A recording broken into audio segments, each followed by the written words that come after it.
What is up? What is up? What is up, y'all? Welcome to another edition of Friday Night Live, episode number 2.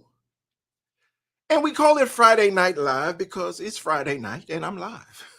We like to keep it simple around here. Actually, it's not nighttime on the West Coast here where I am, but I'm trying to be respectful of those who tune in from other areas of the country and of the world. I don't want to hold you long, and we're not going to be here long tonight. We got a few people that we'd like to acknowledge in the building. Dante Walden in the building. Urban Southern Cookie, Billy Joe Cowell in the building. Honey K in the house. Amethyst Angel is right here rocking out with us. Katie is here, y'all. Can somebody write Katie in the chat? Katie is in the house, y'all. Happy Mac in the building. Thank you all for being here. I'm not going to hold you long today, y'all, because it is about 90 degrees outside, and my wife got me some allergy medicine.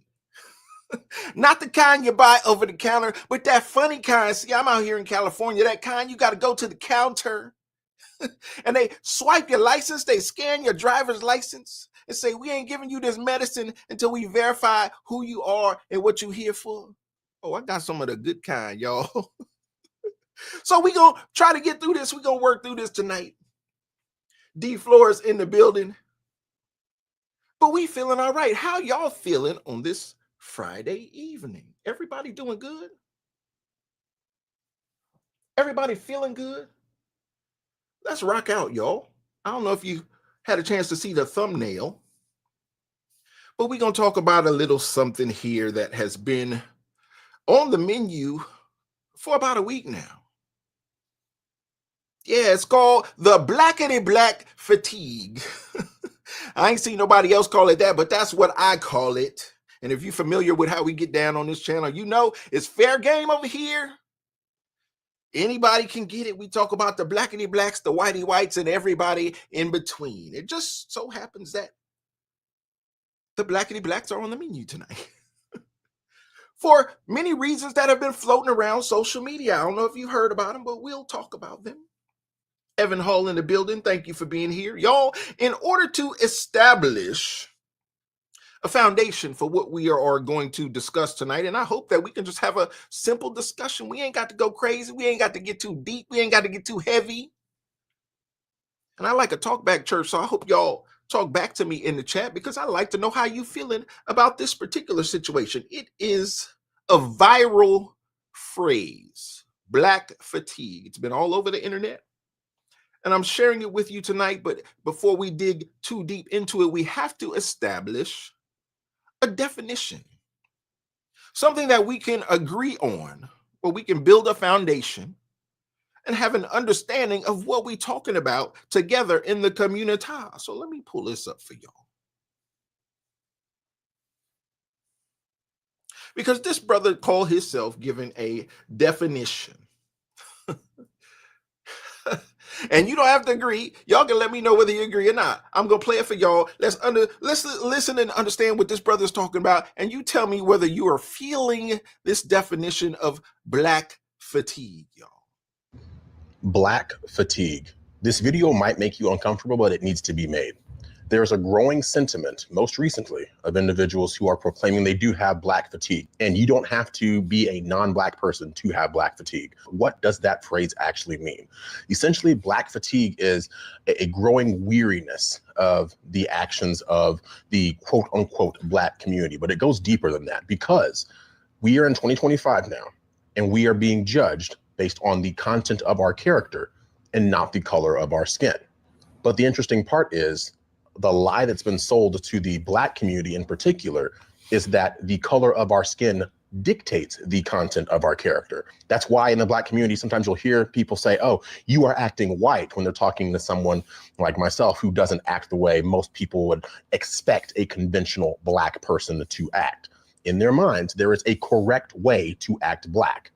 And the people in your ethnic group who fulfill those very negative stereotypes, those are the ones who are going to essentially drag down the collective whole. And that's why there's individuals who are black who do and can have black fatigue, because they see how damaging it is to see the worst of us attract all this negative attention that then unfortunately gets ascribed to the entire race all too often. But what's unfortunate is here in 2025, now we have to contend with the fact that there's people who are so sick and tired of seeing those negative aspects, those negative individuals in the Black community attracting all this attention. That's what is spurring this Black fatigue. I think it's something that needs to be talked about. And until we turn inward and address the issues in our own communities, I fear that this is only going to continue and get worse. And that's exactly what the powers that be want. They want to have us against each other instead of us against those who are really pulling the strings in the background. Now, what y'all think about that? That's an interesting definition. Can we work with that? Or y'all got a problem with his definition? I'm with Amethyst Angel. She said, I'm tired, y'all, of y'all. I'm tired, y'all, of y'all. Y'all cousin them, y'all kinfolk them, y'all nephews and siblings out here cutting up, out in the public spaces, embarrassing the community. Well, y'all, I think his definition is an attempt at pandering. Can I put it that way? Katie said, I don't care what color you are. I got bad, ignorant, trashy, gangster, no sense having people. Yes. They come in all colors, don't they, Katie? They do. And that's why we try to be fair around here. But somehow this thing has gotten some traction. It's gone viral. Black fatigue. And when you look on social media, you see certain people pushing it, trying to make it a racial thing and saying, oh, well, this is white people being tired of Black people. But no, I've seen quite a few videos, and I'm glad to see them, of the Blackety Blacks coming out saying, we tired of it too. And when I look at what's going on social media, I say, it ain't so much a racial thing. It's more so a behavioral thing. People are tired of ratchet behavior. People are tired of uncouth behavior. Interestingly, though, y'all, seem like every time a camera is turned on, every time a video is recorded, it's always the Blackety Blacks that's out here cutting up, being caught on camera, such that the videos are going viral all over social media, particularly on TikTok. Now, I'm not a TikToker. How many of y'all got TikTok? Y'all TikTokers out there? Are y'all catching some of this stuff? Because I'm catching it when people rip a TikTok video and put it on another platform. They'll take a TikTok video and put it on X. That's how I see it. They'll take a TikTok video, put it on YouTube. That's how I see it. I am not on that platform. Why? Because it's a Chinese spy app. I don't know if y'all allow your kids on the TikTok doing the TikTok thing, but understand it's a Chinese spy app. That's why it's become so controversial in the Trump administration. Urban Southern Cookie said, I will never have a TikTok. I mean, why would I? I can't dance. What else they doing on there other than catching Blackety Blacks out being ratchet in the public? So I look at this definition and say, okay, this is what this brother's saying. Evan Hall said, me either. I ain't having no TikTok. I listened to this brother's definition. I said, okay, that's an interesting perspective on it, but it sounds like he's doing a little pandering, and maybe I can't get with it fully, but I understand and appreciate the fact that he would try to step out there and give a working definition. But here's the thing you need to understand. And when you talk to people like I do, people of all backgrounds, all races, you got to understand that sometimes you have to explain to folks because they don't understand. They think it's a color thing, and they think just because you Black, just because you live in a Black neighborhood, just because you go to a Black church, they think you are accepting of all things Black. Why? Because they're not familiar with the community. And you might be the only Black person they come in contact with. So what are they left to see? The things that are fed to them on social media, the things that are fed to them on television. D. Flores says, Damani Felder is right. Okay. You like that? Okay, sound like a little pandering to me. Okay, I can feel it to a certain degree, but I take a different slant on it. D Floors, I feel like maybe you're not tired of black people. Maybe you're tired of black people being shown to you in the media, in this new social media space where it's being pumped into your feed, where it's being pumped into your phone, where it's being pumped into your earbuds continuously. And that to me says, well, maybe it's not the people in particular that you're so sick of, the people that have you so perturbed. Maybe it's the fact that it's being pushed to you. Do y'all think that Blackety blacks are cutting up any more today than they have been in the past? Did they just all of a sudden turn up out of nowhere? Amethyst Angel says they're showing themselves. That's true. Some of them are turning the cameras on themselves, and some of them are being punished for it. They self-snitching, they putting themselves out there, they're recording criminal acts. They're recording stupidity. And see, that's the thing. Because stupid people of all colors, stupid people have always been stupid. So what changed? At some point, somebody put cameras in the hands of stupid people. Somebody put cameras in the hands of everyone such that if you come across a stupid person, you can record them instantly. It's shameful. It's not a good thing. But this thing, y'all, has taken off to the point where people are trying to explain, and in certain cases, explain away. Bernie Miranda is in the building. Hey, Bernie, in some cases, y'all, they trying to explain away what is going on in the community. These are things that we familiar with. If you got some family members who are down with this kind of behavior, you used to it. You understand it.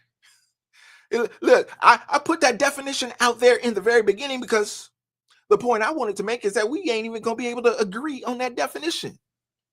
D. Flores says, yes, he's right on. Well, I don't totally agree with that. Look, we just got started and me and D. Flores already disagree. Can you imagine going to the cookout, having a difference of opinion? When I got to law school in the Midwest, I met a couple brothers there who were 3 L's. I was a 1 L, they were 3 L's. They were much more experienced in the law. I was much more experienced in life. I was an older student. And they used to sit there in the law library and argue back and forth. And we used to talk about, things that we wanted to do with our legal education. I love you right back, D. Flores. Ain't no love lost. It's all good. We just talking. And one day, one of my brothers said to me, because I'm trying to argue about how we can go into these impoverished neighborhoods and we can help this person and that person and we can basically rescue everybody, right? You're like, bro, we're not going to be able to save everybody. He just told me straight up. Some of these folks you got to leave behind. Everybody ain't going to be able to come along. Now, y'all, I haven't edited some of these clips that I'm going to show to you tonight. We're just going to go through like a whole list of clips. So cover your ears if you must. But some of these clips have a little salty language and I haven't gone through them and done the edits to clear that stuff up. But we're going to go through them tonight. I hope y'all can bear with me as I share some of this material with y'all.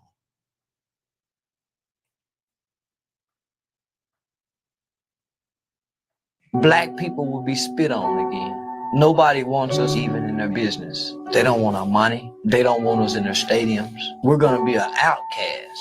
We ain't seen nothing yet, homie. We thought our ancestors endured something, but there will be a generation of black people that will endure something similar to what the nigger ancestors went through. And we earned it.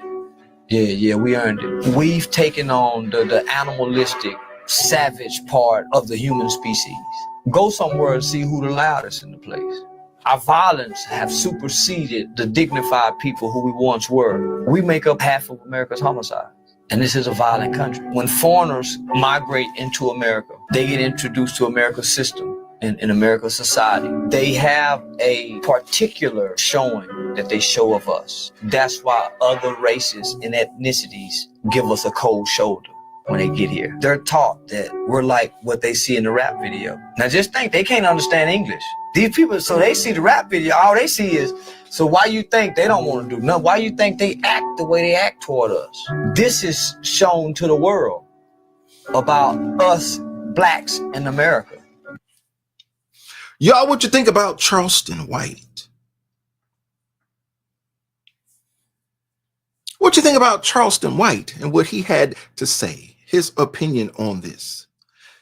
Evan says, I see this behavior in the white trailer trash neighborhood too. I bet.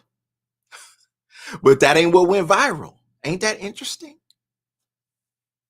And this is what I take these things into consideration, Evan, when I look at things like this, because there are certain elements in society, certain elements in the government even, that want to trigger segments of society right now. The Democrats are down bad.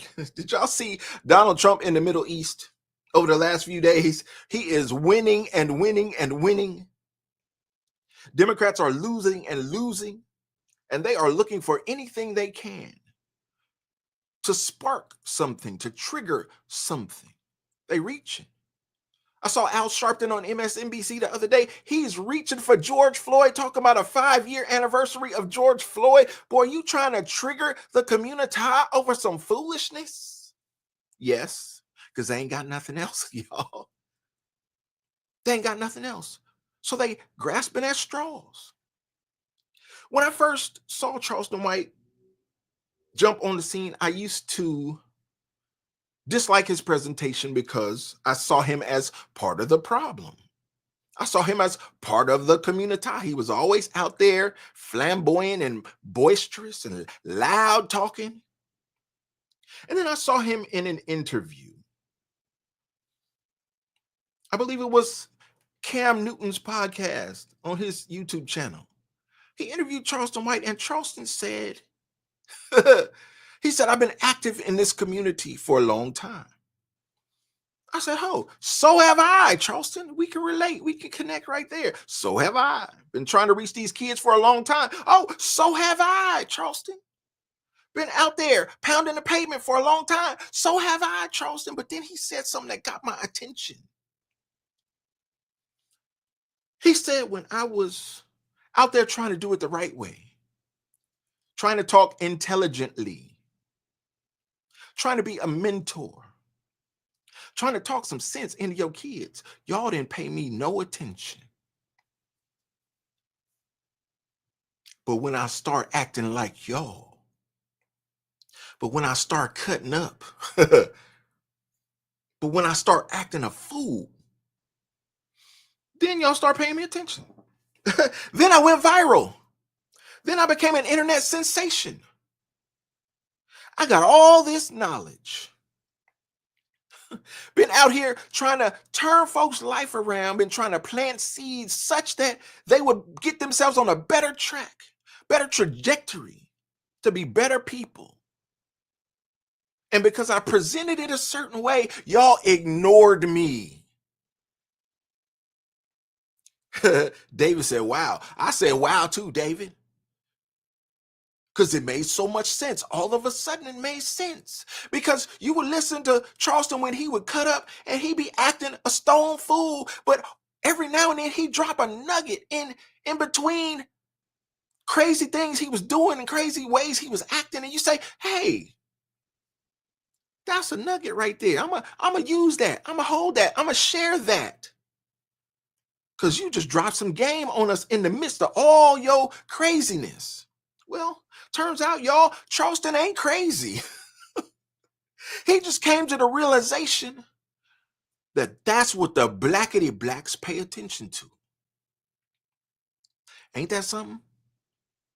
He said, when I presented it in a straight up way, like I'm trying to do here before y'all tonight, like I try to do on Friday nights every week, we gonna keep this thing pushing on Friday night. But when he tried to present it to y'all in a certain way, Not y'all, but y'all. They didn't accept it. They turned their back on him. They ignored him. He couldn't get no traction. Speaking the truth. Yeah, David, sad. Sad that that's what the community has become. But y'all, it's interesting that this is the kind of thing that went viral because I know I know black folks who got PhDs. One of them wrote a letter of recommendation to me for grad school. I know black folks who own businesses. They ain't with this kind of stuff. Now, if I had it my way, we would all be in $1 million neighborhoods behind the gates, guard gated security, where we got some blackety blacks, got some whitey whites, we got some messy Mexicans. Everybody's in the neighborhood, and the old black OGs can barbecue in the driveway, and Hector and them can park their lowrider on the grass. And we could all get along in harmony, knowing ain't nobody touching nobody's stuff, ain't nobody violating nobody. We're just doing our thing. Unfortunately, that is not the society we live in.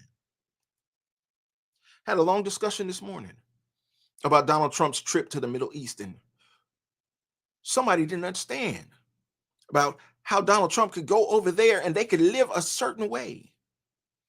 And they say, well, America has the greatest economy. America is the richest country in the world. America is the shining city on the hill, right? Well, why their society look like it look? And our society got homeless people everywhere, drugged out people everywhere. The highest prison population. Well, it's a governmental problem. It's a societal problem. It's all kind of problems that they don't have over there. Bruh, they live in a dictatorship. Don't be fooled by the outside. Don't be fooled by the skyscrapers. That thing you call freedom, ain't much of that over there. You got to understand what you're dealing with. Step back and look at the bigger picture. Yes, Amethyst Angel says there's profit in prisons. 100%. 100%.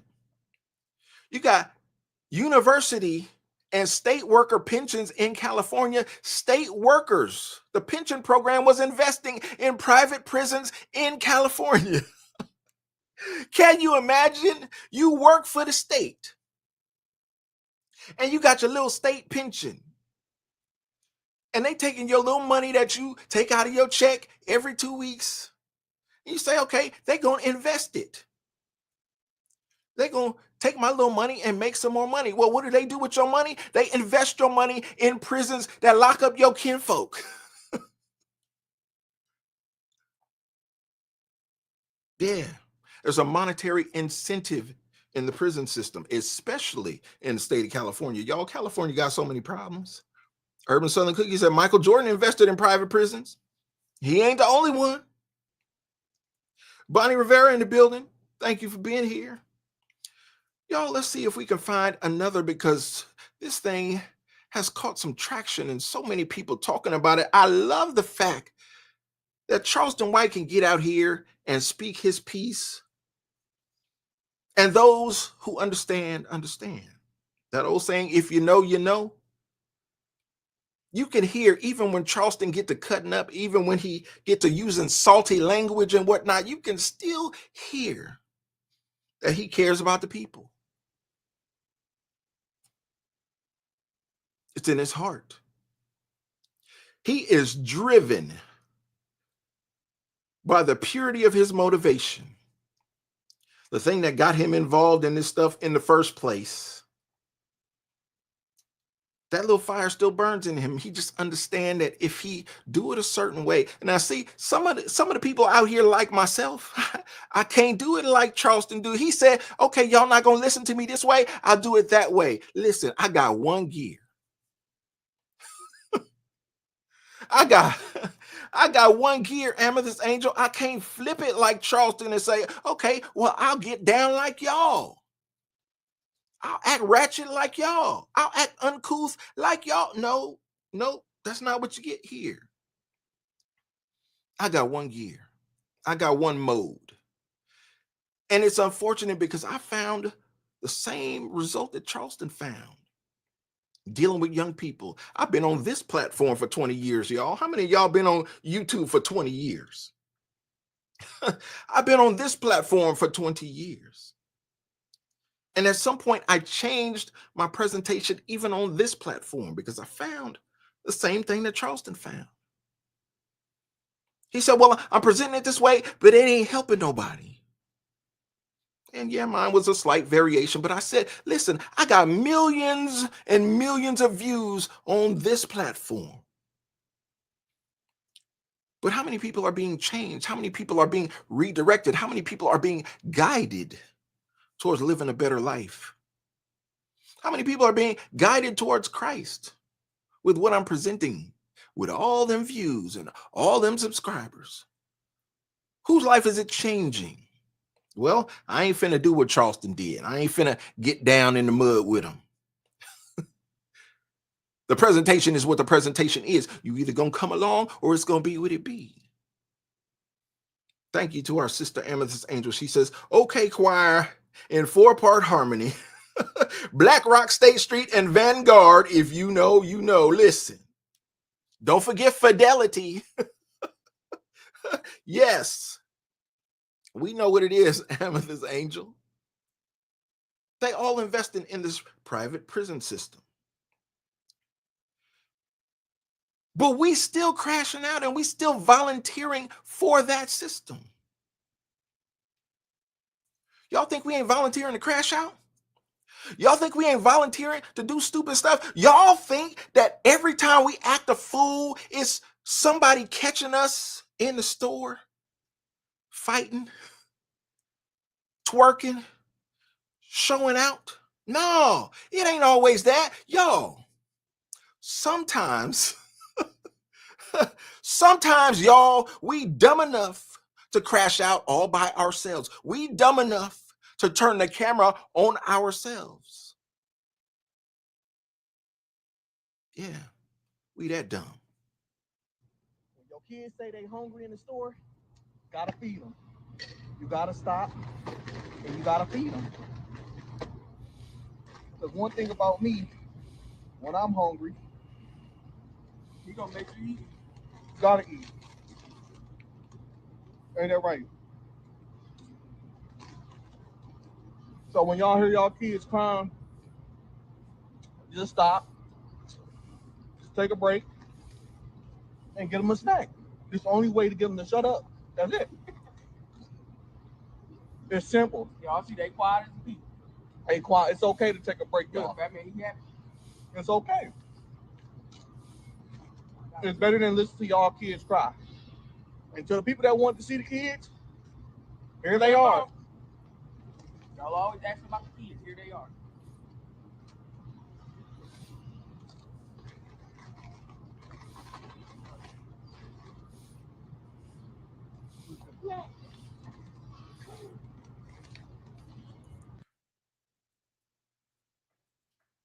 Y'all, he reproduced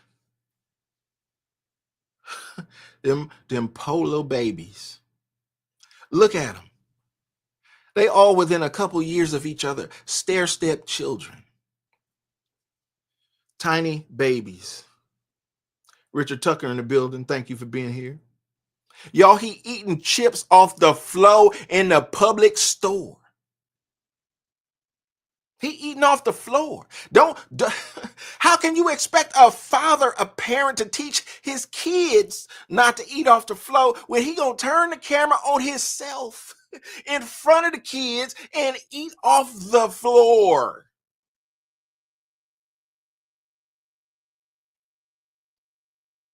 And y'all think somebody doing you wrong when they say they got black fatigue? Y'all think somebody doing you wrong? Y'all think somebody racist because they said they sick and tired of being sick and tired of y'all? David said facepalm. Richard said he's no father. I don't know what he is. He's definitely a bad example to these children who are sitting back there eating ice cream that they just got out the freezer in the stove, and they set up a camera in the aisle and said, listen, this is how we go viral. This is how we get clicks. This is how you TikTok. Let's go ahead and show the people. D-Blah in the building. Parenting is like that. Is why these kids are crashing out now. Hey, listen, D-Blah, your kid got to sit next to them kids in class. Amethyst Angel said he's a sperm donor. Oh, my. What is your child to do? Your child that you raised right. Your child that you brought up to be polite and respectful. And then your child pull up at the public school and got to sit next to these kids who got these folks as parents. And they looking at your kid like, what's wrong with you? And then your young child has to come into the understanding at such a young age. You raised them right, you taught them right, and at such an early age, your child is saying, Mama, I got black fatigue. Yeah, I'm 7 years old, I'm 8 years old, but I'm tired of these blackety blacks in my first grade class. Because they've been taught to eat off the floor. They've been taught to open food in the aisle at the store and record themselves eating it. I hope they paid for it. I'm going to assume they did. Because something in me wants to assume that. And something in me wants to give them a little credit. Something in me wants to hope that there's a little taint of morality left there. But I'm looking at him. What kind of person would do this? Not only to yourself. That's bad enough. Bro, you and your girl could have had a little cookout in the aisle. Could have had a little function right there in the aisle. Why you got to expose your kids to that? Why? Why do we have to spread this mentality to the next generation? What is it amongst people that make them do this kind of stuff, y'all? And how you gonna get mad? There's people out here who feel some kind of way. Y'all, they bent out of shape. They saying, you racist. Because you talk about you tired of black folks doing this, that, and the third. You tired of black folks showing out. You tired of black folks cutting up. Okay, that makes you a racist. I'll say, okay. Why black folks keep putting themselves in these positions, though?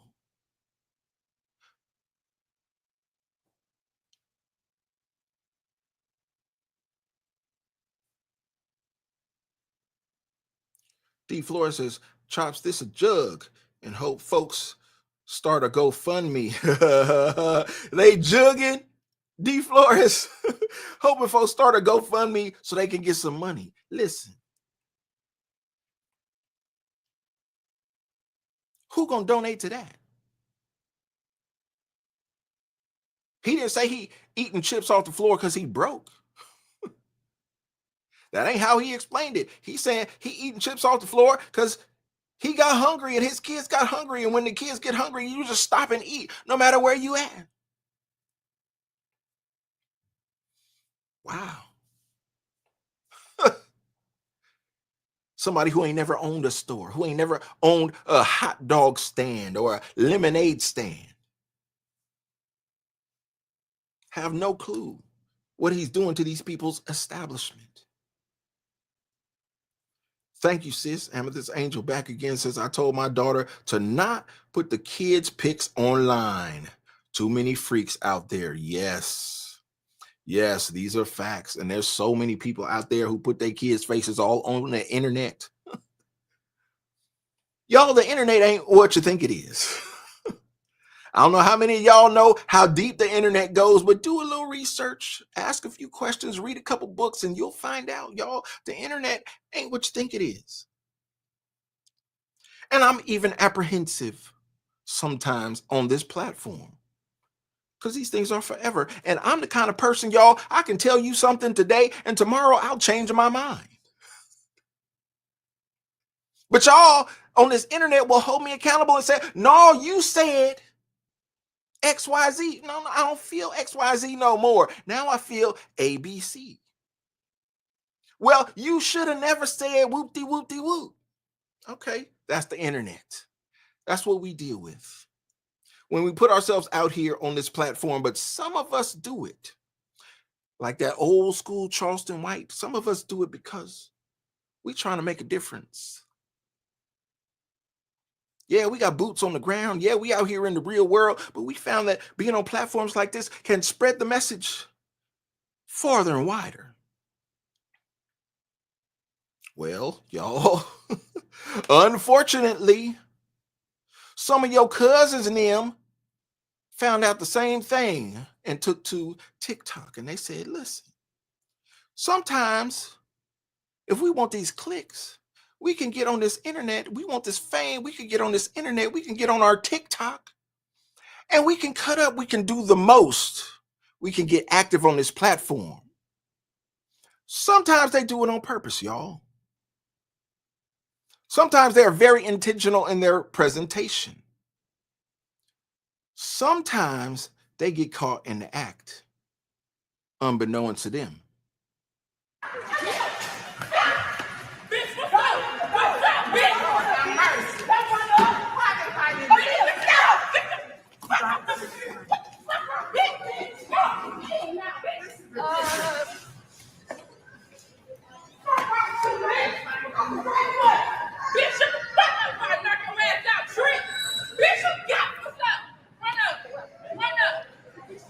Excuse me, guys.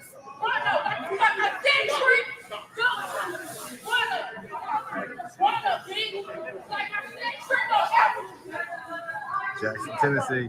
How are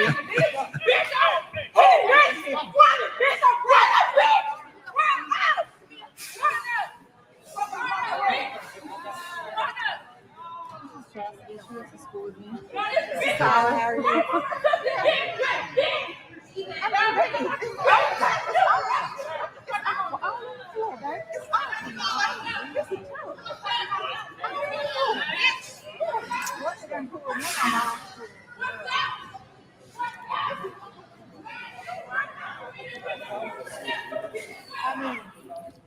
What's your purse? I right here. That was it. I'm gonna go home. D Block say don't make any sense. Sorry, y'all, for all that foul language. I told y'all I didn't edit this stuff tonight. We're gonna be a little ratchet, but I'm trying to make a point. I'm going somewhere with it, y'all. I hope you can stick with me and hang out for a while. We're going somewhere. We getting to it.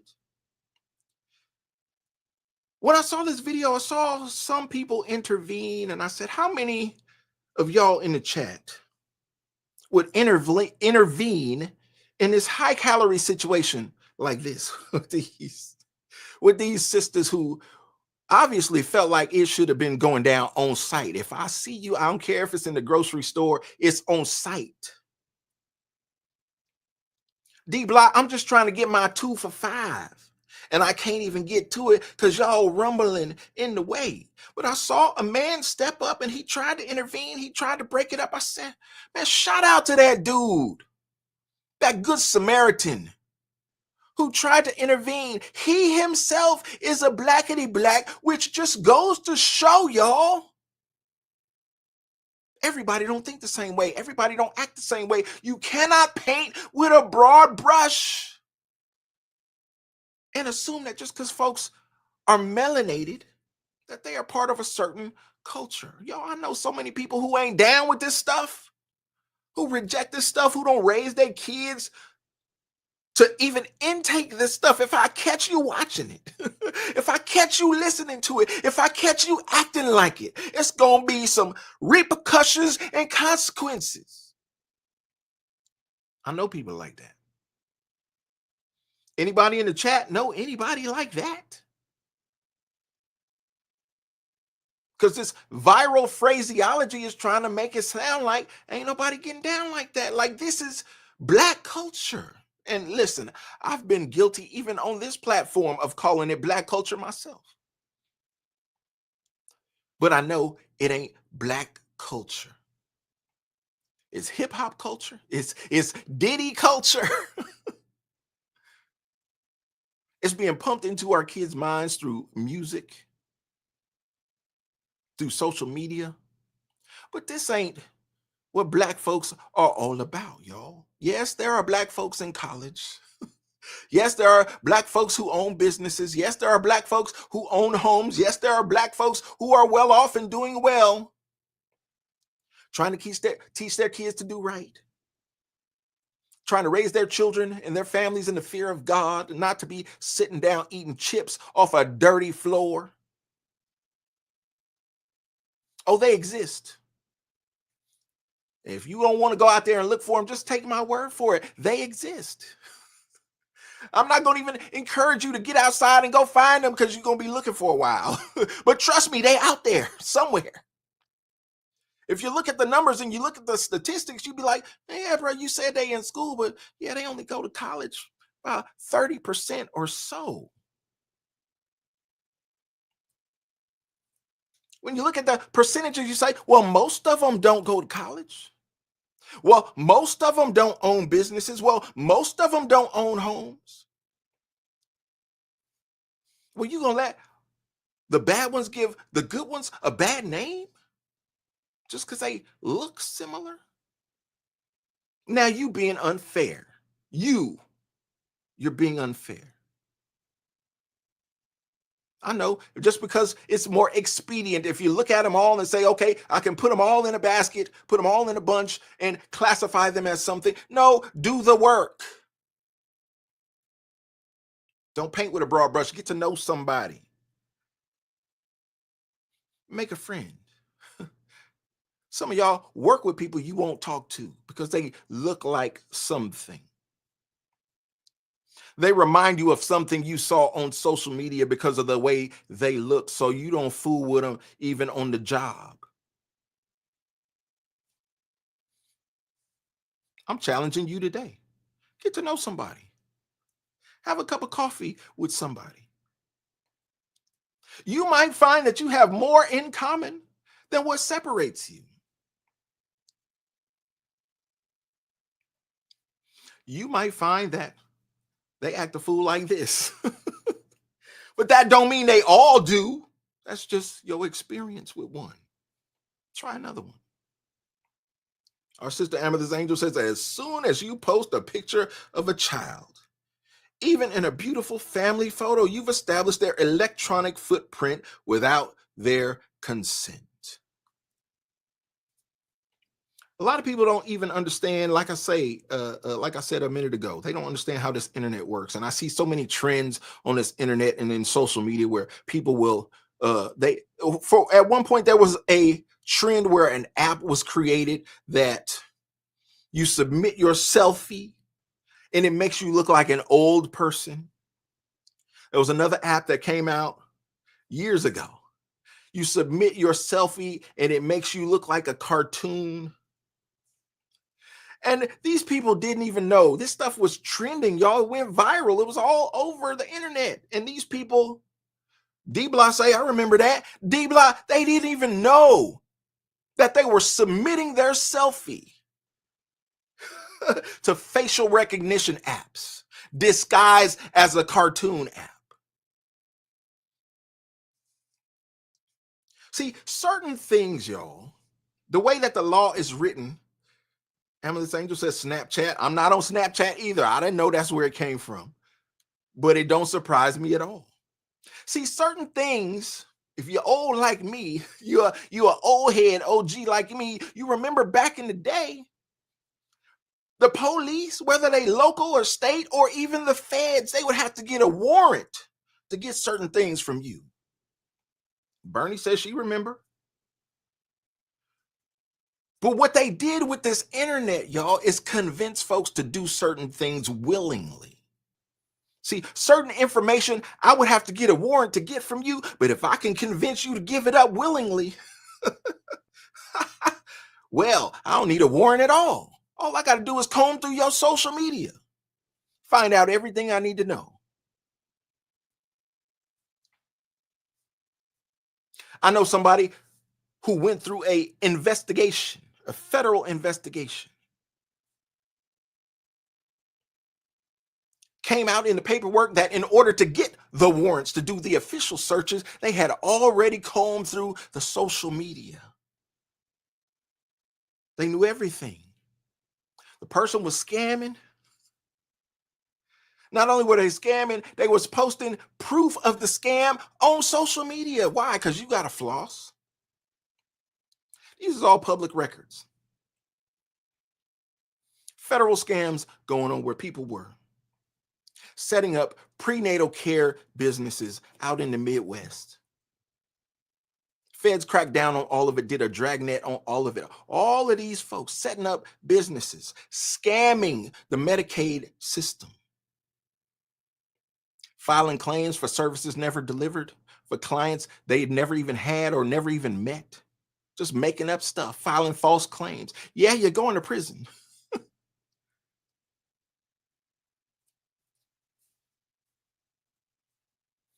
Crazy times, y'all. Crazy situations. But that's not the best of people. Notice I didn't say black people. That's not the best of any people. Color don't matter. Because as y'all have said in the chat, and I appreciate y'all rocking out in the chat, that kind of stuff happens in all races, in all communities, in all of our society. It's not just a black thing. So why would somebody want to make it a black thing? Well, it seems to me like the Democrats kind of fit the mold for what's going on here. I know people are trying to blame racist white people and try to say, oh, well, it's a Republican thing. Nah, I see it differently. The Republicans are rocking out right now. They don't need anything like this. It ain't helping. It's not assisting them at all. But the Democrats are stuck out there shooting blanks. They don't know what to do. They're grasping at straws. So what do? They try to get the community, them folks who are stuck on that plantation. We got to get the blackety blacks riled up. How do we do it? We got to make them think that everybody hates. That'll stir them up. That'll get them talking. That'll do it. Maybe that'll get them out in the street. Maybe that'll get them active. Maybe that'll get them doing exactly what we need them to do. Save us. Because we out here flapping in the wind, taking all these L's from these Republicans who are just running roughshod in this political sphere. What are we going to do? Yeah, I think the Democrats are behind it. That's just me. Y'all can disagree. You're free to disagree. We good, y'all.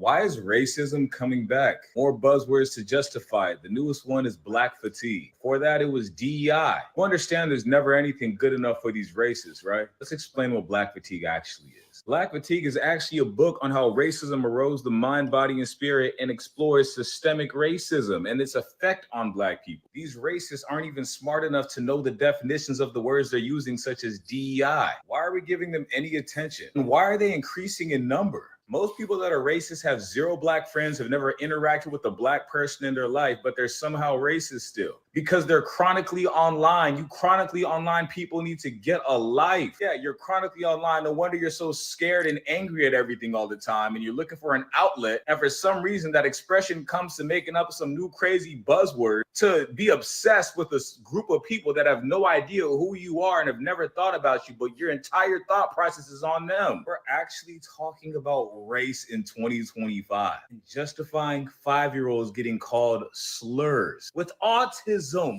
What? And I go outside in real life and none of y'all are outside. They're chronically online. But go ahead, keep dropping your videos. We're gonna find out who you are. We will.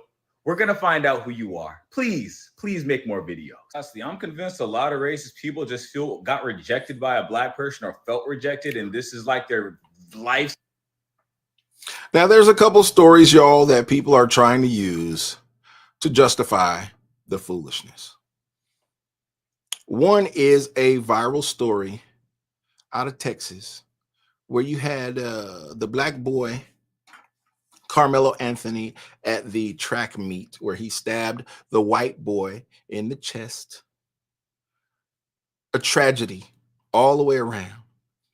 You got one kid killing another kid over something dumb. That's one story.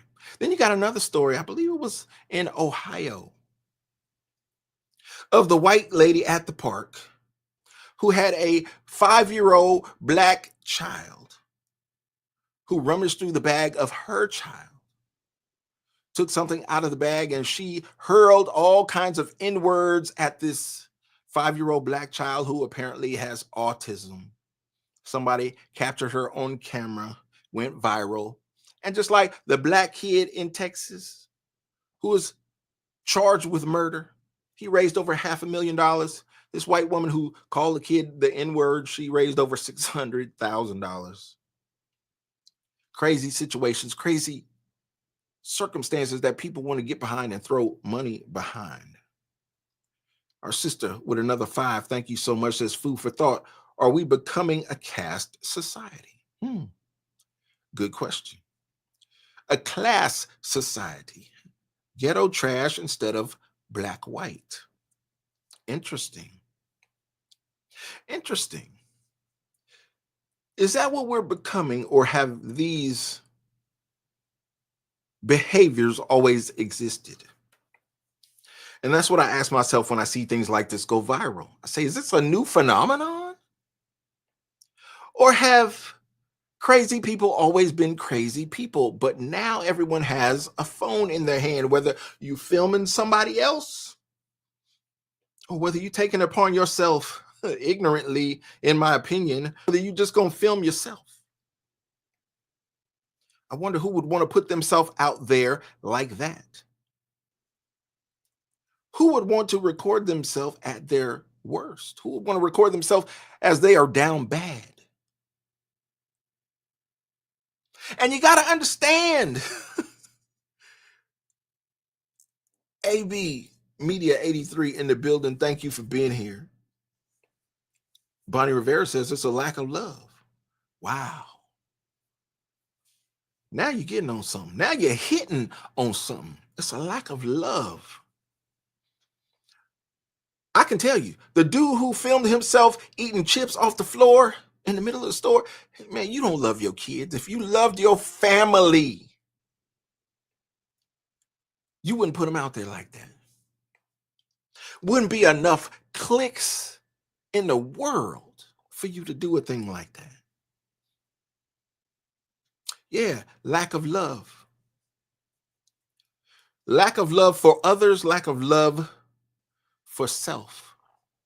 And in that particular case, lack of love for your own family that you have been charged with rearing, guiding, teaching, providing for. And you're going to take them to go sit down in the middle of the floor in the store and eat some ice cream. Y'all, I have no words.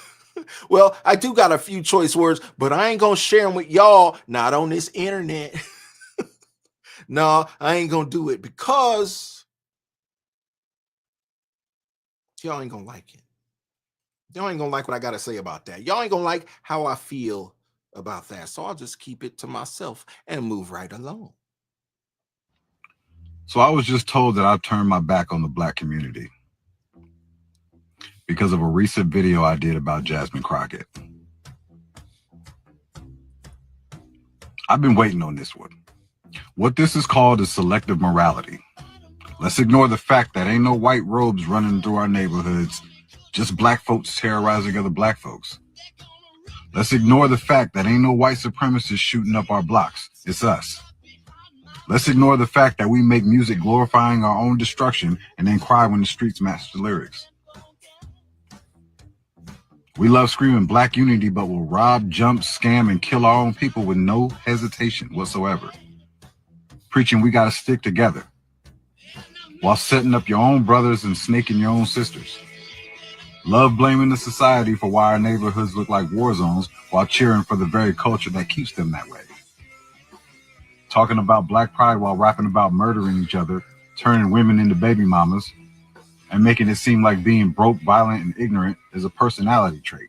Everybody want to scream support black businesses, but will run to Gucci before you ever spend $1 with your own people while looking for a hookup at the same time. Oh my goodness, he touching on something, but I'm gonna cut him off because that music gonna get me copyrighted. But oh my goodness, he's on to something. And the reason it's important to show that, look, did D Flores said 100%, that's fire, D. Bonnie Rivera said facts, yes, it's the truth. Happy Mac, it's the truth. But I showed it to let y'all know that these conversations are happening because they don't go viral. They don't get as much pub as the foolishness. And so you have to wonder who's pushing it. Racism coming Who's back? pushing the More buzzwords. foolishness? Who's controlling the media such that these narratives are being pushed? Who's in control? See, y'all think because you got a social media account that you in control. Let me tell you something. I've been fighting with them folks on this platform for the last 6 months, maybe even more. We going back and forth. I've hired consultants. We going back and forth with these people, and it's been an ongoing journey. Don't think just because you got an account that you in control. I'm sorry, Saul. Saul said, dang it, I missed the whole hour. I'm sorry, Saul. You're going to have to catch the replay because we heading towards the benediction. But sometimes we do it to ourselves. And that's kind of what I try to fight against when I talk to your children. Listen, life is hard enough. Look, Candace Owens said, life is hard, buy a helmet. There's some things you're going to come across in life. There's some obstacles. There are some tumultuous situations you're going to have to face. And when we talk to these kids, we try to prep them such that they will be prepared to handle certain circumstances that are bound to come their way. No matter how hard they try, no matter how good they act, no matter how well-behaved they are, certain things they're going to have to face. And they should be equipped and well prepared to face those issues.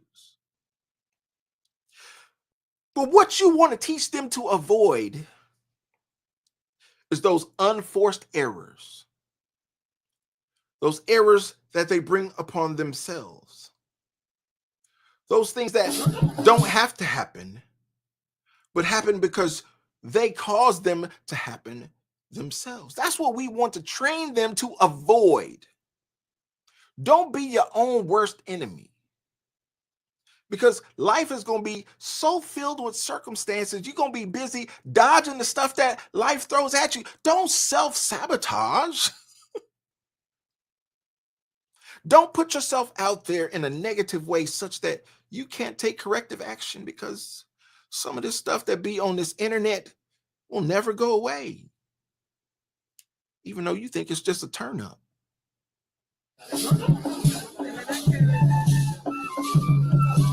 As the crowd whips themselves into a mindless frenzy, the larger shaboons assert their dominance in a display of their aggressiveness. Note the colorful headdresses made from the hair of their vanquished enemies.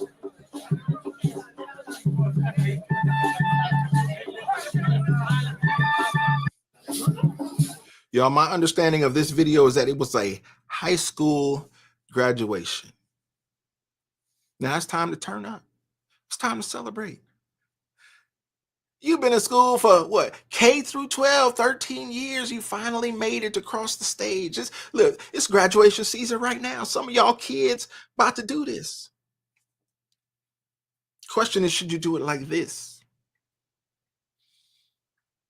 And the person who posted this has a racist account on social media, did a racist voiceover. But these people put themselves in a position to be recorded this way, showing out this way, as something that is supposed to be a formal occasion. You got to dress the part and you're supposed to act the part. Bonnie Rivera says these are not modest women.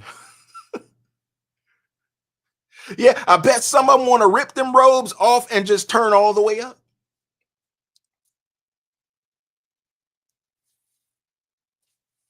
What y'all think? Because part of me says, you know what? You made it. You graduated. You made it to the finish line, which makes you eligible for the next journey, for the next step. One thing leads to another. One step leads to another. This ain't the end of the line. It's the beginning of a new line. Bernie Miranda says, my son graduating in June. So proud of him. We proud of him too. Bernie, we proud of you. Because as parents, we know what it takes to get them there. Shout out to Bernie Miranda. Her son graduating, y'all. She done got him to the finish line. And that finish line is only a starting line for the next level. Praying for you and him and his continued success. I like to hear stories like that, y'all, especially from folks that's connected to the situation. Bernie's son is graduating. If y'all don't shout her out in the comments, in the chat. She said, starting college August 18th. She already got the starting date for the first semester of college. Y'all, she done set him up right. They have planned it out. They know what is to come. They are preparing for the journey. I love it.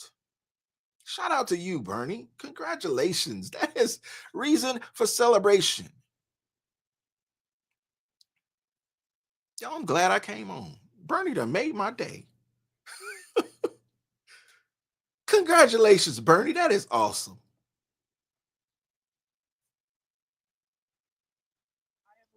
Had the worst goddamn day, and now I'm here helping my grandma with a garage sale, and I just went and got a coffee that I waited 40 minutes for, and I literally dropped it on the floor. I'll put a picture in for you guys at the end.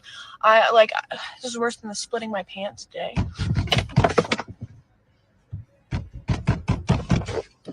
What are you doing out here talking to yourself? I don't know. You over here parked next to my boyfriend. Okay, I'm sorry. Okay, but why are you out here by yourself? What are you doing? Like, my grandma's with the but you parked next to my boyfriend. You want to explain why? Like, I need these answers. Like, what's going on? Oh no. Like, your hair fried and everything at the end. Like, what the hell? Do you want to fry? Do you want to fry? I mean, the fries go good with what you got going on. You want some? Do you want to fry? You want to fry? I think you should take some. No, take some home with you. No, thank you. I'm just because I mean, we got some type of issue or something. No. Oh, okay. I need you to move out of this spot because it seems like you pressed upon what he got going on. Your boyfriend? Yes. I think you should take some fries. You want some? You want some? No, thank you. I think you should take some. Take some home with you. Hey, they're like falling. Oh, there's one in my lap. I think you should take some. Take some. You want to fry? No, Do you want to fry? It goes good with your hair. Your hair's fried. This was my coffee, by the way. I have literally had the worst. Y'all, I have these types of conversations in my private life, and I always say, people who know me, people who talk to me on a regular, they hear me say it often because I say it ad nauseum. There are people who walk among us as if they're normal. Whatever normal is, what normal. There are people who walk among us, y'all, They go to school with us. They go to work with us. They shop in the stores with us. They would like us to believe that they're normal, but they're anything but. And yes, some of them are blackety blacks. Some of them are blackety black and crazy. Yeah, they look normal. But once you get to know them, once you interact with them, you find out really fast, almost instantly, they're not normal. Who was that? Kendrick Lamar made that song. Yeah, they not like us. No, they not like us, y'all. Them people, at first glance, they might appear so. But when I see you sitting on the floor in a public place, eating off the floor in front of your children, and you're supposed to be an example, you're supposed to be a leader, you're supposed to be a provider, I say, nah, he ain't like me. Yeah, I've graduated multiple times. I've been to graduation ceremonies and I've worn the robe and I've gotten a piece of paper, the sheepskin, as they say. Ain't never acted like that. And then I look at you like that and I say, no, not like me. See folks crashing out not only on videos like this where they record, but on body camera videos by the police. You getting pulled over. You getting arrested. You going to jail. I say, nah, not like me. But interestingly, as Charleston White pointed out, that's what they like to show. That's what they like to make go viral. So when you do it the right way, it seems like maybe they ain't got enough or as much interest as they do in the ratchet stuff, such that the foolishness becomes the norm because that's what's promoted. I wonder, do you have blackety black fatigue? Or do you have social media fatigue? And who's behind these social media algorithms that are pushing this stuff to you? So listen, y'all, I curate my social media such that I can log on to any social media app that I have. And that negativity is not coming my way because if I see it, I block it. If I see it, I turn it off. I curate it such that you don't feed it to me. And I know they still get through. You tell Instagram, I don't want to see this foolishness again. And next week you log on and boom, there it go.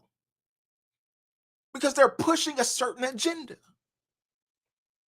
That algorithm is trying to poison your mind with certain things. So could it be, I just posed this question to y'all tonight. Could it be that people aren't necessarily fatigued with black folks? You fatigued with being shown black folks through certain social media mechanisms. Could it be? AJ Drotty in the building. She got here right before the benediction. Amethyst Angel says, my daughter just informed me it was LSU. Oh, and that the New Orleans bounce is celebratory, prideful. Oh, is that how they do in the NO? No, it's not appropriate at solemn, dignified ceremonies, period. Capital T, period. No, it's not acceptable. If you want to do that at the cookout, at the picnic afterwards, then you do that. But don't turn up at the celebration, at the ceremony like that. And you know what? Being LSU, they might have authorized it. Yeah, who knows how they get down at NOLA? We don't know. But it's unfortunate that somebody recorded it and put it out there, and somebody decided to do a racist voiceover. Well, he making y'all sound like you in a jungle somewhere. But these are the risks you take when you put yourself out here on this internet. Y'all, people can take any of your footage, your photos, anything you put out here. They can do whatever they want with it. They can remix it. They can put a voiceover on it. They can overdub it. And with the new AI technology, they can make you say something you didn't even say. Have y'all seen what AI is doing lately?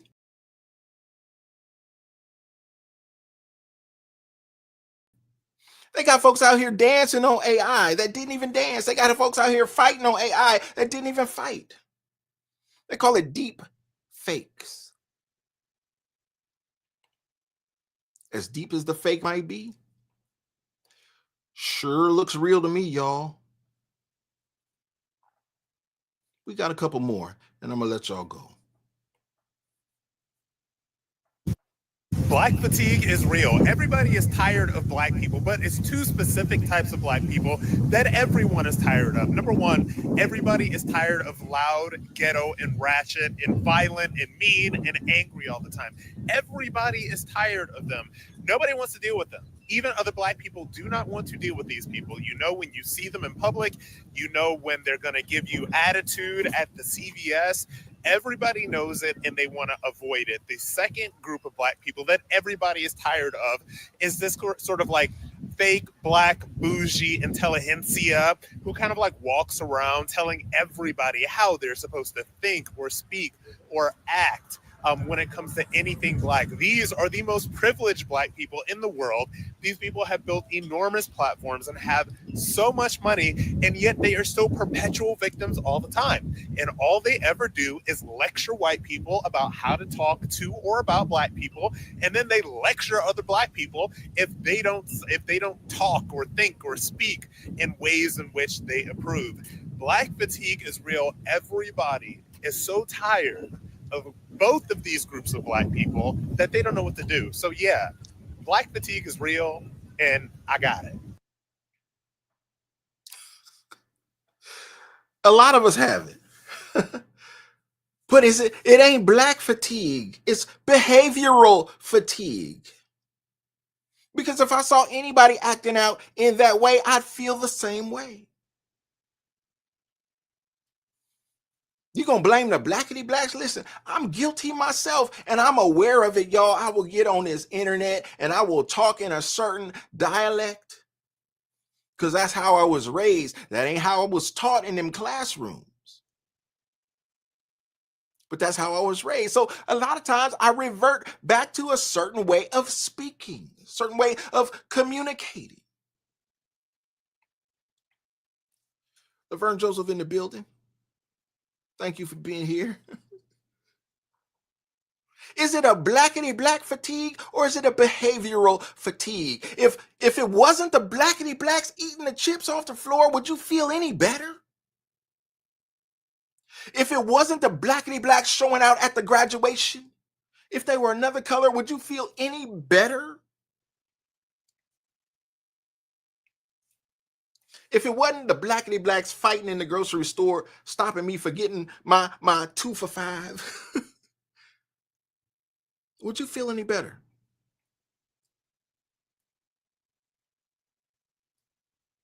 I just want you to stop and think. I'm just putting these questions out there for you to ponder.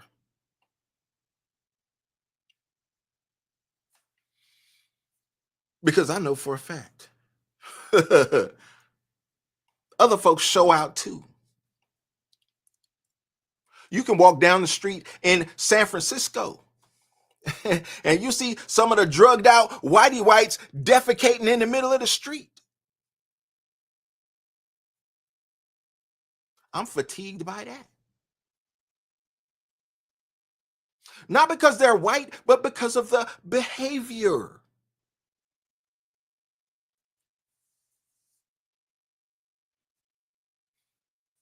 And see, I could go in a whole nother direction for a whole nother hour because that's where I can say, y'all, That's why it rubs me the wrong way when people out here in these left-wing liberal spaces try to equate blackness with behavior. And you say, well, them rainbow folk are discriminated against and downtrodden just like the Blackety blacks. Whoa, whoa, whoa, whoa, whoa, whoa, whoa, whoa, whoa. One is an immutable characteristic. The other is a behavior. They are not equal. So I got to use that same logic when I see these videos pop up and I say, these people, yeah, they're Blackety black, but they are choosing to behave a certain way. They don't have to. Ain't nobody made you take your kids into the aisle and pour some chips on the floor. Who gonna clean them up? Somebody making minimum wage at the store? You, by your bad behavior, just made someone else's day worse. Because they got to come behind your tail and clean up your mess.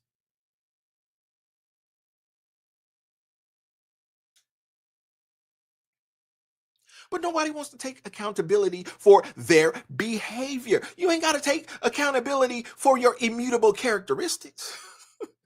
Y'all would be dead wrong if you got in my chat today and said, look, I got to apologize because my nose is wide. I got to apologize because my hair is nappy. You wrong for that. But you justified if you say you got to apologize for acting a certain way, for behaving a certain way. D-Blonde said they even had to install a metal detector.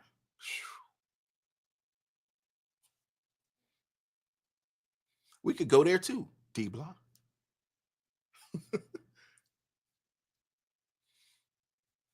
You notice how all the ghetto schools got metal detectors? And all the schools that get shot up in mass shootings ain't never got them. What's that about, D-Block? Seem like the schools that need them, who are subject to mass shootings, don't ever have them. But the schools in the hood got them. Is that a racial thing or is it a behavioral thing? Y'all see where I'm going with this? I'm trying to go somewhere. I'm trying to get there. Thank you, Bernie. Y'all share, like, and subscribe because Bernie says so. Hit that like button, y'all. We're going to let y'all go. It has been another Friday Night Live. And I just wanted to put something on your mind because this thing has been trending. It has been going viral. And the Blackety blacks are coming out, y'all. They feel some kind of way. They don't like to be lumped in a class with the lowbrow folk. And these are conversations that go on constantly in the community. If you ain't part of it, you might not be aware that these kind of conversations happen all the time.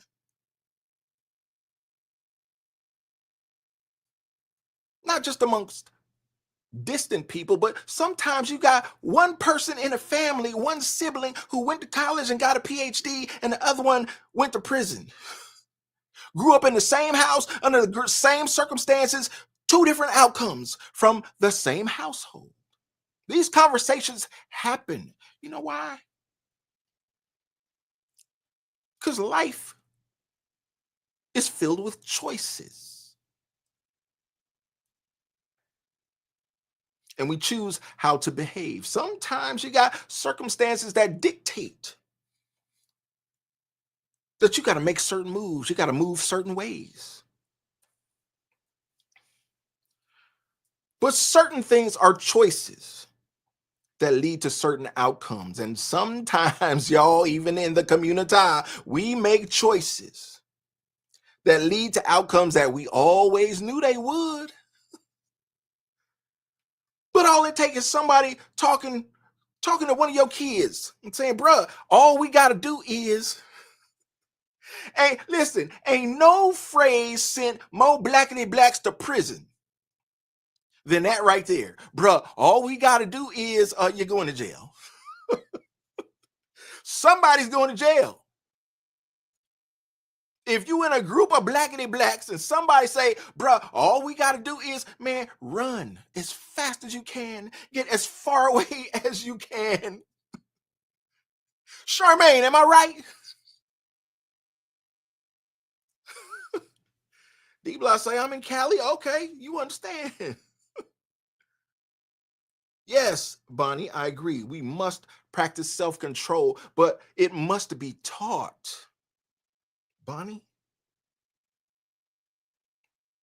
And you have circumstances like this that I showed y'all tonight. What are these children to do when their father, who is supposed to guide them and lead them, is such a bad example? And then I hear somebody saying, well, at least they know they daddy. At least they saw him.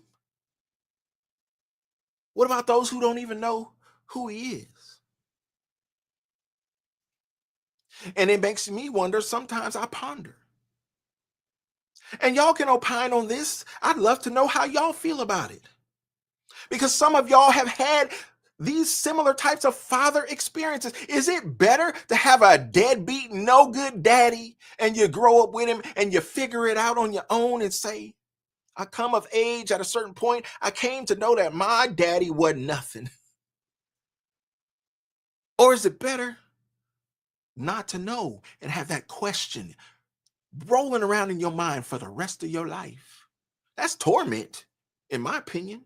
To not know, to be guessing, to be wondering forever.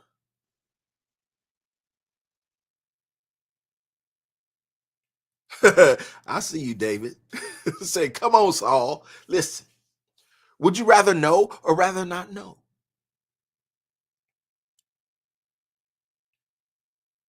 I can tell you my answer, but my answer is colored by my own experience, as I'm assuming your answer is too. That's why I'm asking you.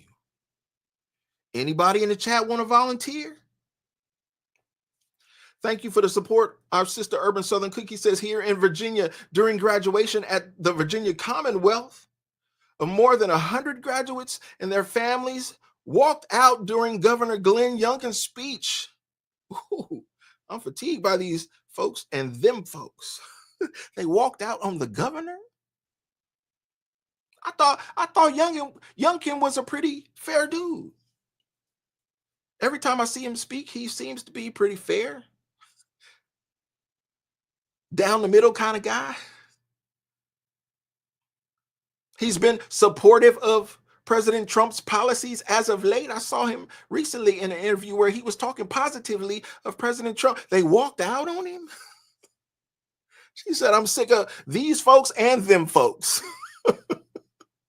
Sometimes we just get fed up with everybody and we just need a moment. Thank you for your support, sis. Okay, Amethyst Angel says he's a rhino. We know what that is. Republican in name only. Well, there's plenty of those out there. We're going to see that moving forward as President Trump tries to get his big, beautiful bill passed. Seem like they already popping up. They already reneging on some of the promises that he made. I said reneging, y'all. But we'll see how that go. This ain't a political video, but y'all know I can talk that all day long. That's my bag. I love it. I eat it up. And sometimes I irritate people around me talking about it. But you know what? The news is always on in my house. It is what it is. I'm trying to be aware. I'm trying to be knowledgeable so that I can share information with people like y'all when I get on spaces like this.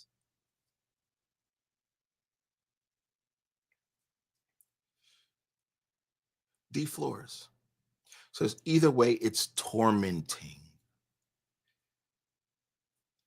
That's the hurtful part. Because there's no perfect way to raise a child. There is no perfect way. So what is the solution? Do your best, be your best, try your best. Because somebody like me, I'ma say eating in the middle of the floor in the middle of the store is not your best. I don't care how you was raised. You could be raised out in the barn with the farm animals, and you know better than to do that. That is not your best that you are passing down to your children. That is irresponsible. And I hate to see it. You know what it makes me? It makes me blackety black fatigued. Black fatigue is a thing. Newsflash. White people don't want to live around ratchet black people, and black people don't want to live around ratchet black people. I mean, it's nothing like going to the Walmart on a Sunday morning, and then you see the bonnet crew walk in. Loud, obnoxious, the kids are everywhere, in every aisle, unattended, and that's anywhere you go. No matter what, they're highly emotional, highly sensitive. You can't say nothing. You can't even smile and hold the door for them because they'll look at you like you're crazy. And always the victim of something. Either you stepped on a shoe, you looked at them wrong, you told them good morning. They're never happy, they're never satisfied. And you wonder why normal, good black people move out of the hood as soon as they start getting successful. I was one of those black people that said, man, if I made some money, I'm gonna stay here. I'm gonna buy up this, buy up that. I'm gonna support the community. As soon as I got my money, I got the fuck up out of there because they don't know how to appreciate good shit. And my suburban kids don't need to be dealing with that bullshit. Crab in a barrel mentality. Never take accountability for nothing. So yeah, black fatigue is a thing. And I'll tell you, a lot of people are fucking tired. They're tired of dealing with these kind of people on a daily basis.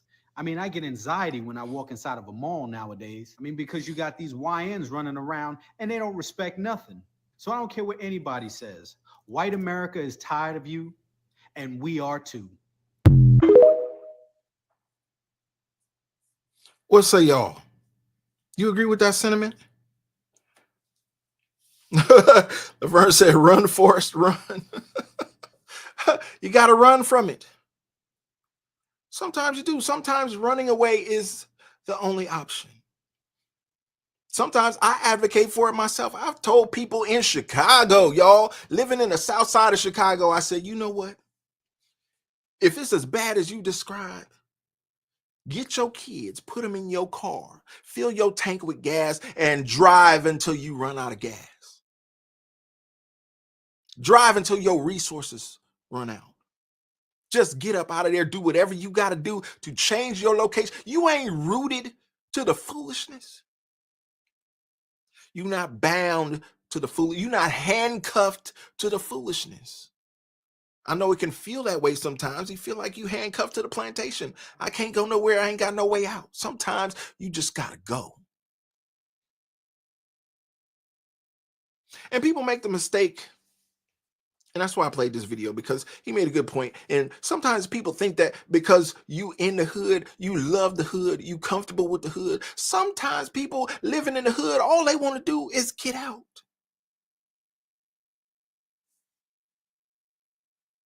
All they think about is getting out. Sometimes you got people who feel like they are tied to it, handcuffed to it, can't make a move, and they see one son.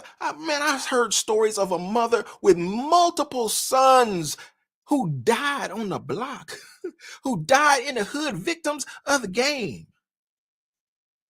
You talking about multiple kids you done had to bury because of the foolishness that's happening right outside? And you ain't thought to change your outside?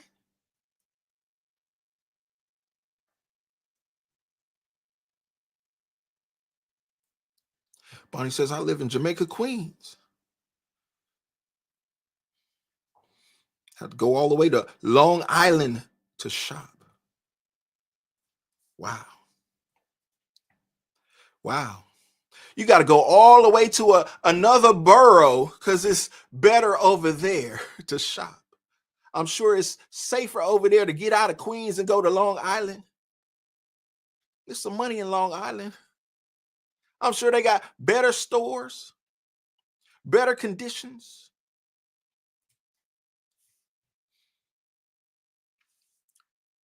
But she making the sacrifice, y'all. She's saying, I'm going over, I'm choosing to go over there.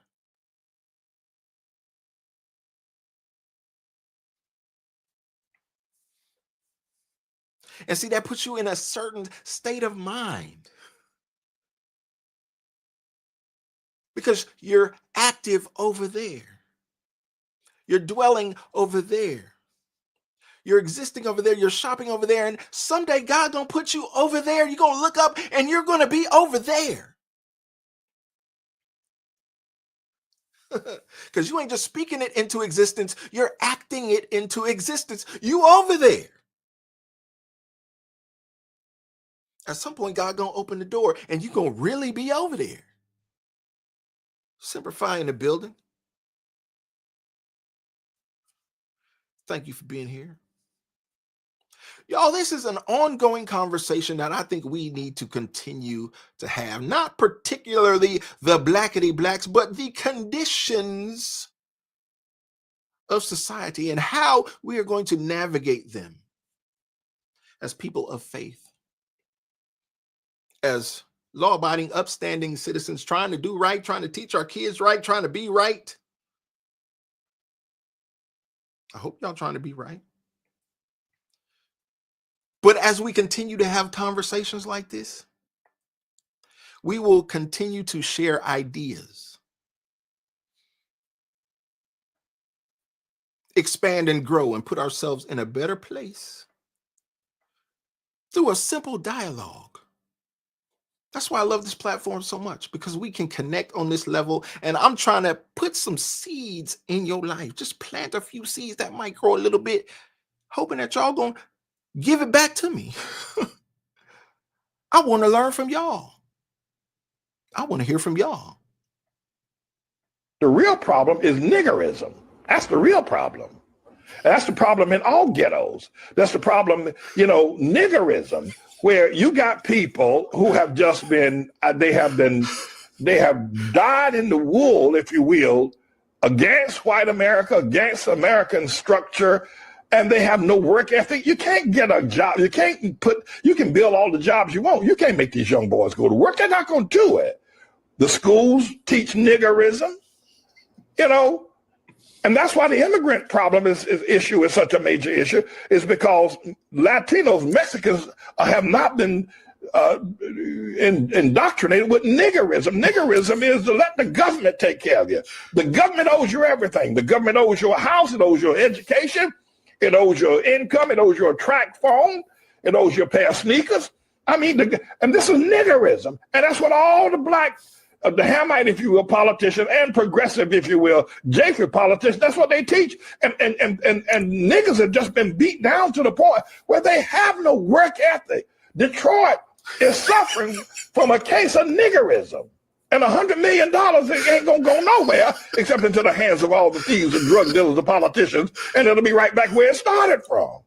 Niggerism in Detroit.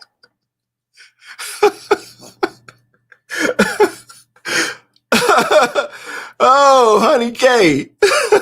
Oh, Bernie. Urban Southern Cookie. Saul. Oh, everybody's in on this. AJ said, oh my. Hey, is he talking right or not? There's a certain segment of society. Now, shame on me for trying to be focused on this segment of society, thinking that I can turn some of these young people around. It's hard.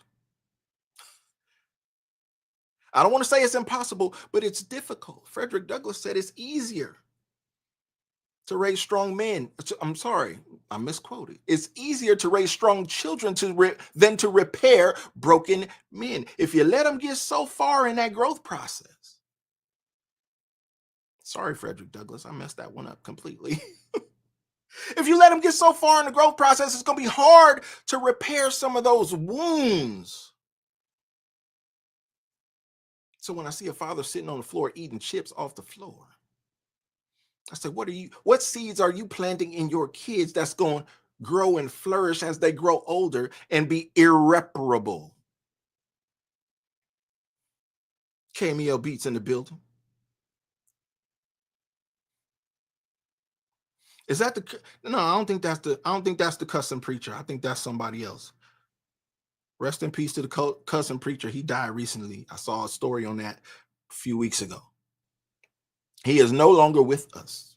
I hope he got his life together before he transitioned. I don't think that's who this is, though.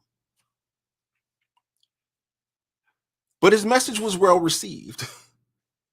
By me, at least. I understood what he was getting at. I would not have articulated it in the same way, but by gosh, I understand where he was trying to go with it. There's a certain segment of society. I don't want to turn my back on them, but it seems like it's going to take a miracle to turn certain things around. And when you look at the direction that this administration is going, y'all, some things about to happen.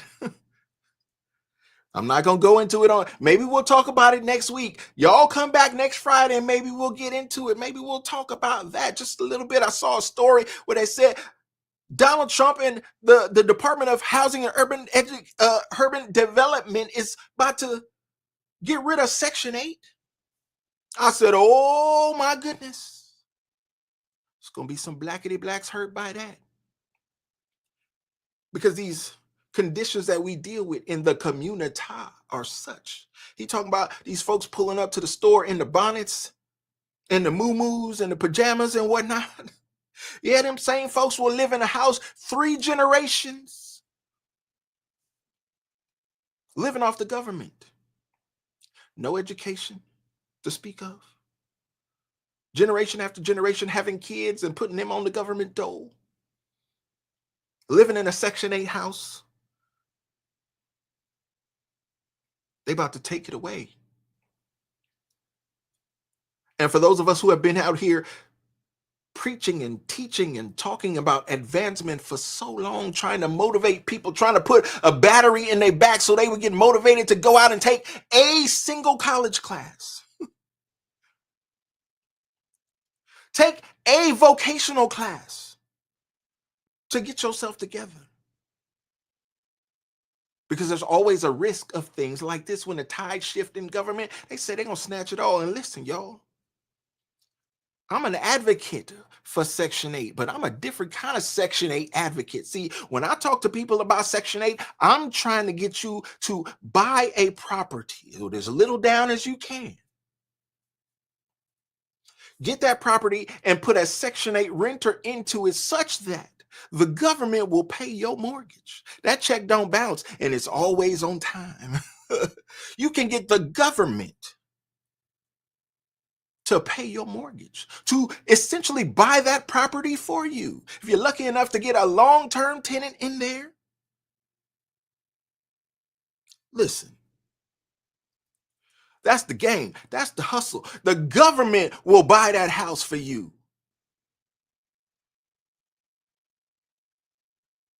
And you can charge more than market value.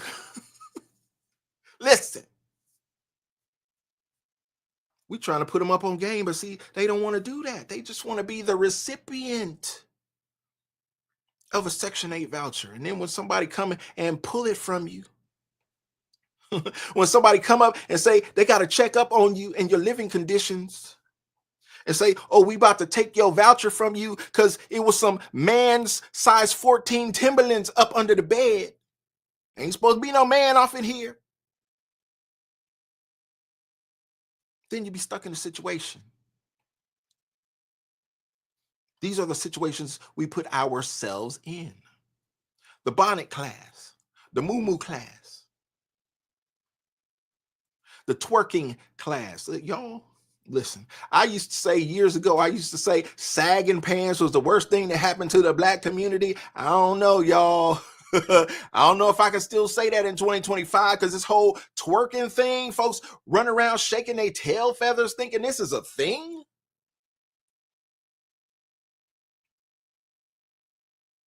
Boy, somebody sure did a disservice to the Blackety Blacks with that one. Let me tell you.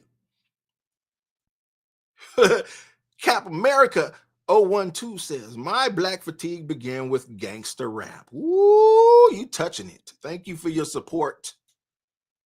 Thank you so much for your support. Appreciate you. You're touching it. Gangster rap. I started ignoring it in middle school. Yeah. Most of my listening habits are gospel and R&B, which has mysteriously fallen off. Yeah, but see, that's a whole nother conversation. You tapping into something that I've been a part of for a very long time. There are certain people in that industry who push certain things, who push certain messages. And you touched on the gangster rap issue. You remember when they started making gangster rap songs pushing alcohol? And they would start making rap songs and trying to get folks to have a certain brand of drinkity drink. A lot of people didn't know that some of those liquor distributors were the same people who owned the record labels. So they were using gangster rap to market the poison that they were pushing in the music. But listen, P. Diddy on trial right now. And YouTube is filled with videos of people opining on the Diddy trial. I even made a video, what was it, yesterday? I published a video on the P. Diddy trial. The whole reason that P. Diddy is facing what he's facing now, because understand something, everybody knew P. Diddy was a demon. Everybody knew he was a dog. Everybody knew he was a monster. All your favorite celebrities been to them Diddy parties. They knew exactly what was going on. It wasn't until Diddy filed a lawsuit against Diageo, his liquor distributor.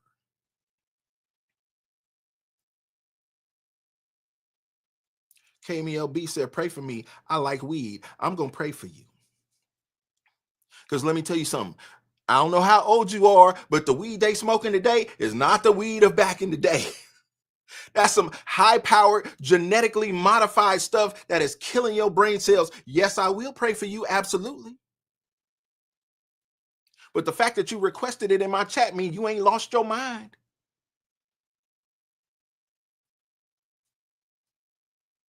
You can still make a choice. Life is full of choices. I'm glad you spoke up on it because somebody else in the chat might be struggling with the same thing. They need to hear you asking for prayer. Y'all in the chat, pray for KMEL Beats. That's a struggle. And it's more of a struggle today than it used to be back in the day because it's more high-powered than it's ever been.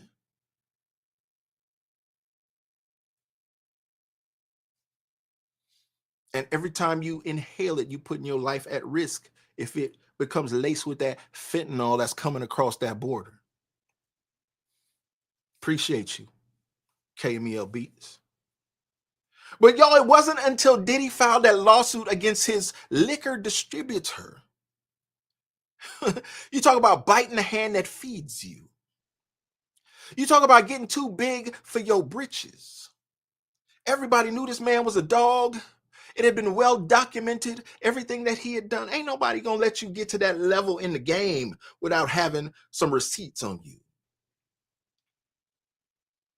They knew who Diddy was. They knew what he was and what he was about. They put him on the pedestal. He bit the hand that fed him, and that very hand got him where he's sitting today. That's just my take, y'all. That's just my opinion.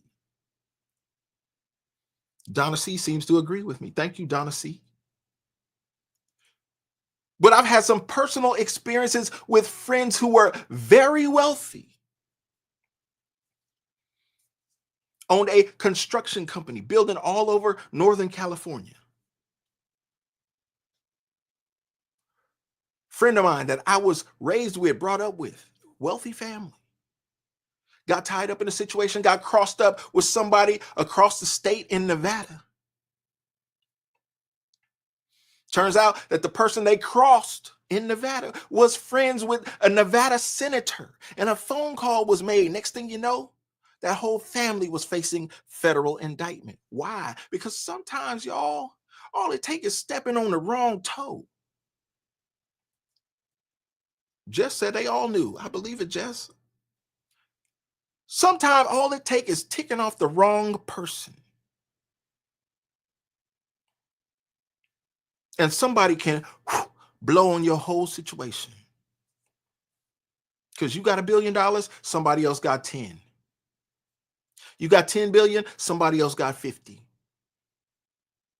Never think you bigger than the situation. Not in this music game. You better stay out of it. You be wise to stay out of it.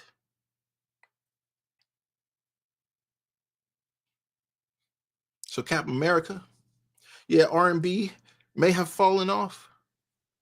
Gospel has definitely taken a bad turn. I did a video. Y'all can go back in my feed and look at the video. A Big Freedia talking about he gonna make a gospel album. Yeah, gospel music has definitely taken a negative turn, and I opined on that. Go ahead and check that video out. Crazy times we in, y'all, right? Which is why I'm so glad that we can come together in spaces like this. Have these kinds of discussions, talk things out. I'm so thankful that y'all got active in the chat, because although I can't highlight every message, I try to keep up with y'all and stay talking at the same time. But sometimes I get caught up in some of the things y'all say in the chat. Seem like y'all be having better conversations than me in the chat. I'm so thankful for this space. And I know we just getting started. This is just the second episode of Friday Night Live. Why do I call it Friday Night Live? Because it's Friday night and I'm live. Ain't no more complicated than that. That's it. We keep it simple. But this is a space where we can get together, we can vibe out, we can connect, and we can discuss certain things that are going on in society, certain things that are going on in the kingdom. Because these conversations must be had, y'all. Thank you, Charmaine. Charmaine said it's good. It's good. I'm trying to make sure it's good. I appreciate y'all rocking out with me on a Friday. I didn't want to keep y'all too long, but here we are at an hour and 15 minutes. I'm sorry, an hour and 50 minutes. That's almost an hour longer than I planned to be. I just wanted to hit it and quit it and share some stuff with y'all in case you hadn't seen the conversation that's going on in the community. Some of these Blackety Blacks are cutting up. But some people are doing the wrong thing and painting with a broad brush, which is going to sweep up some other people who don't deserve it. Which is going to get me the side eye when I walk into the store, because they wondering, am I going to be like these people? When I walk in Starbucks to get a cup of coffee, they're going to be looking at me like, am I going to cut up like the dude we saw on TikTok?